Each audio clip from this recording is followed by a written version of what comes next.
Our three main goals today are to decorate the cottage, plant our crops, and build a barn. The second story of the cottage is more of a loft. I tried out acacia wood, my original plan for all of the flooring, but didn't really like how the warm walls and the cool wood played together, so I swapped it out for birch.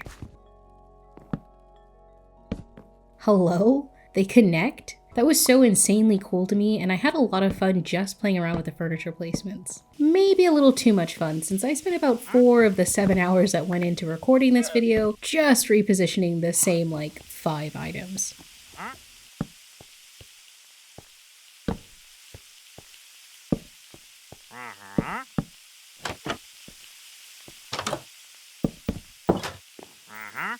Working on this project has been giving me major throwback vibes.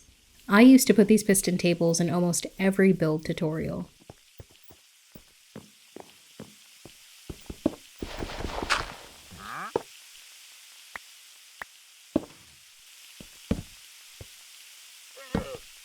Some of these blocks are such clever reinventions of vanilla utilities. The sewing kit made of a loom is so cool. Minecraft has a lot of block options, but I've always felt there aren't enough small, placeable items that have an actual use. With the basic furniture in place, it was time to move on to upholstery and small details.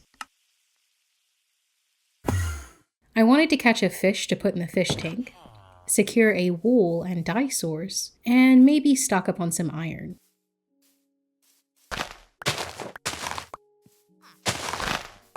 I grabbed the dye first in that flower forest, and then did some deep sea diving. This took me a lot longer to find any fish that I liked than I thought it would. I did eventually catch one, and I named him Squishy.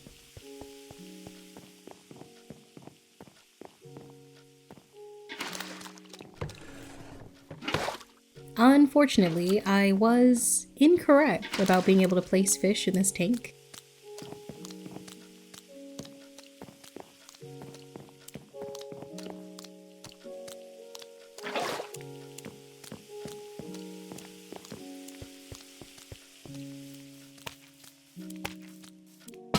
And we lost Squishy.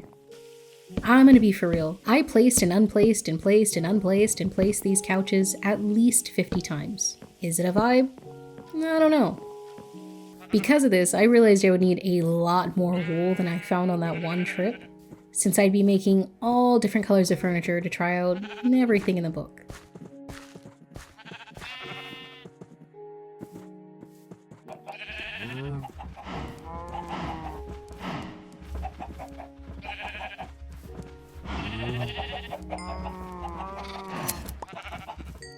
Did I mention I'm indecisive? I really couldn't choose between more pumpkin-y, autumn-y in here or spooky, Halloween-y. I kind of think the black couch was a vibe, but I also see the merits of all orange.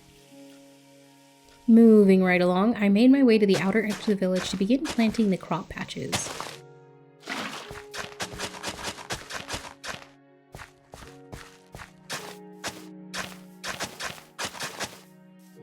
One of the coolest features of this farm pack are the silos. You can use them to make fertilizer, something I'm still figuring out, and that fertilizer will occasionally bone meal the soil it's applied to. It seems like most crops can be turned into seeds using a crafting table, and they also occasionally drop when you break the plants, like vanilla. I like to mix grass blocks and flowers into my crop field, so I'm spacing the seeds apart to prep for that. It was a bit of a slow process while I waited for the crops to grow, made more seeds, and filled out the bed.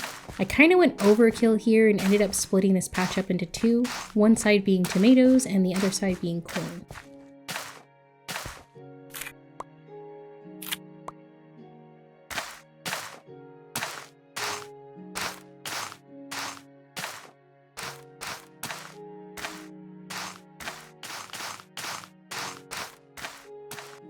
For the herbs, I wanted something a little different than the other patches.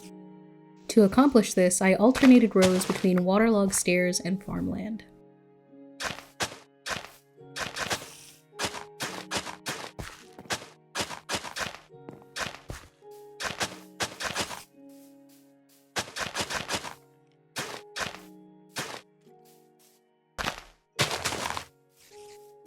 I'm 90% sure these are forageable only. Bone mealing them turned them into tall grass. And finally, we have the pumpkin patch. This also needed to be unique, so the ground became a pattern of dirt path and farmland with sparse seeds planted.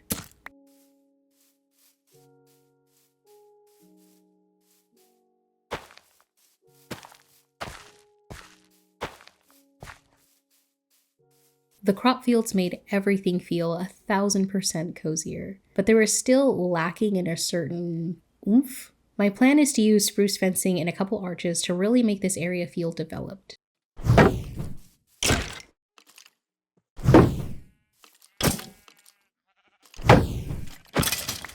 And here we are.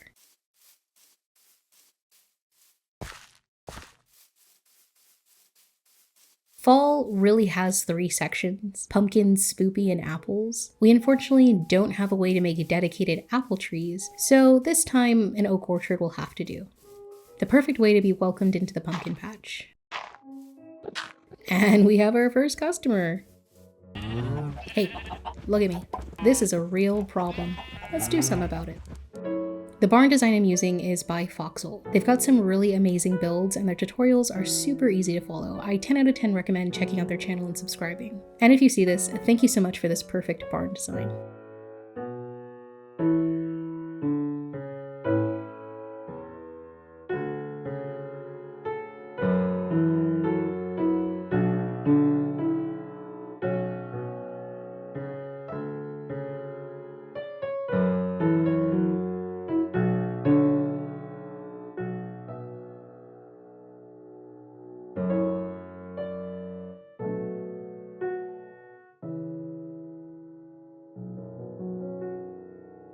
Alright, let's go see what we're rocking with. This is turning out so much better than I imagined, and I'm more excited than ever to see it all come together. I did feel bad that they were all cooped up inside here, so I decided to make an outdoor enclosure too. I probably should have put the barn further back so they could have a larger yard, but they'll be fine.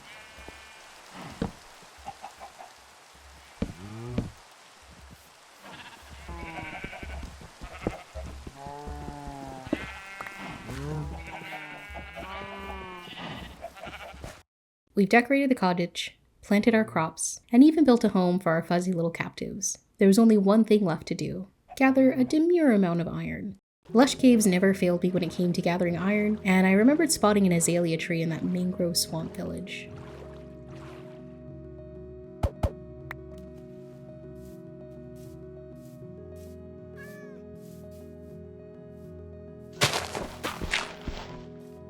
Look, they all say don't mine down, but like, what could go wrong? Lots could go wrong. I was very lucky the gods liked me that day. While down there, I gathered a fair bit of iron, found 2 whole skeleton spawners, and maybe kidnapped some babies. I used this iron to make feeding troughs for the barn.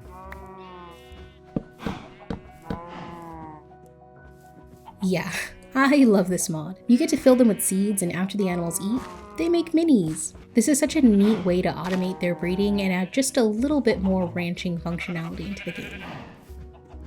And I fell. You didn't see anything. I was wrapping everything up and getting ready to take the thumbnail, but the barn needed just a bit more spice. A sprinkle of planks, fall leaves, and decor. The oak entryway was swapped out for spruce and barrels to give it just a bit more dimension to the facade.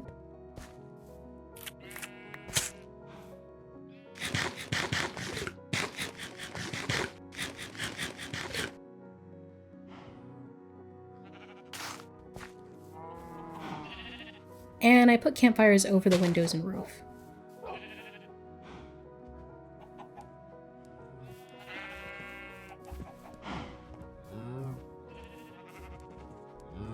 And with that, we reach the end of this episode. As always, thank you so much for watching, and I look forward to seeing you in the next one.